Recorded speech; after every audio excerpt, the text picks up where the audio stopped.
Deep in the middle of the forest, there stood an abandoned house. A house so old, so broken, and so terrifying that even the sunlight refused to touch it. The trees around it were so thick, their branches twisted together like bony fingers reaching for the sky, blocking out the warmth of day. The ground was swallowed in shadows. The silence was heavy, broken only by the faint rustling of leaves and the eerie howl of the wind slipping through the cracks of the forest. This house hadn't been lived in for years, maybe decades, but the people of the nearby village would whisper stories.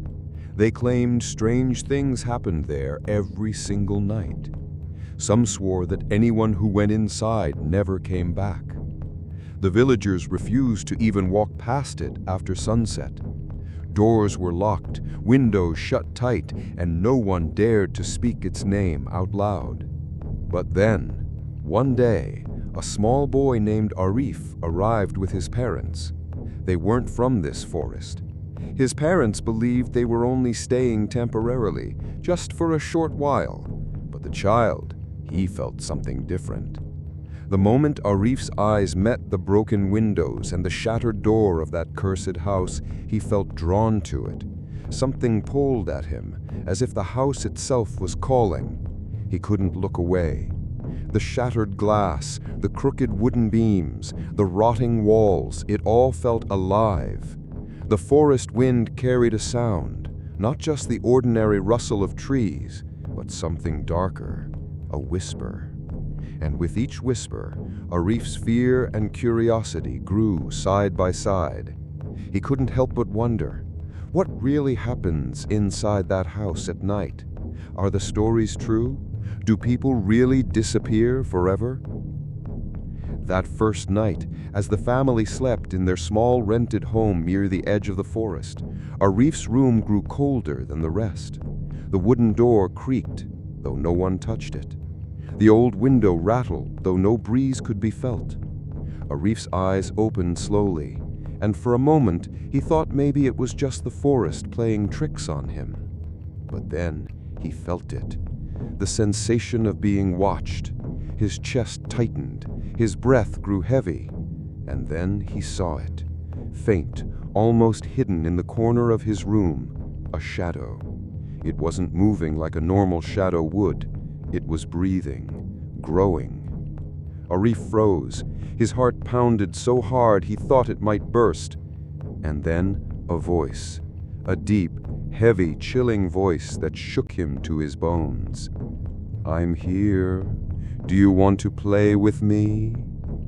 The boy shut his eyes tight, shaking, pulling the blanket over his face. But the voice didn't stop. It grew closer, louder. Every second he felt it inching nearer. His skin burned cold, and the air turned icy. The silence outside was worse than screams. No birds, no footsteps, no sound. Only the hiss of the wind and that voice. He wanted to cry out, but no one would hear him. There was no one outside, just the forest and that cursed house. By midnight, the shadow had spread. It wasn't in just one corner anymore. It was everywhere. On the walls, on the floor, in the ceiling. The boy's small body trembled as if he could feel the house breathing with him. Then the voice again. "You cannot see me, but I can see you." Arif gasped, his lungs tightening. He sat up in his bed, his tiny hand shaking. And then he saw it, right in front of him. No longer just a shadow, but a face, a pale, hollow face with empty eyes that looked endless, like staring into a pit of darkness that had no bottom. Its lips didn't move, yet the whispers came from everywhere. Arif staggered back. The wooden floor groaned beneath his feet, as if ready to break. The walls shuddered. The air grew heavier with every breath he took. If he didn't run now, he would never escape. Arif bolted toward the door, but it slammed shut on its own with a deafening crash.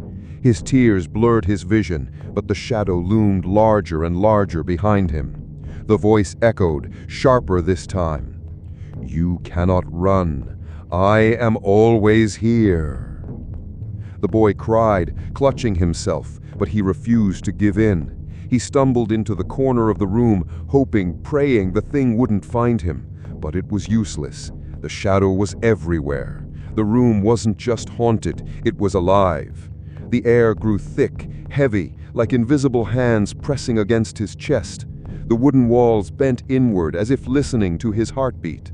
Every creak, every whisper, every flicker of darkness screamed at him, "You are mine." The night dragged on, each second stretching like an eternity. Arif whispered prayers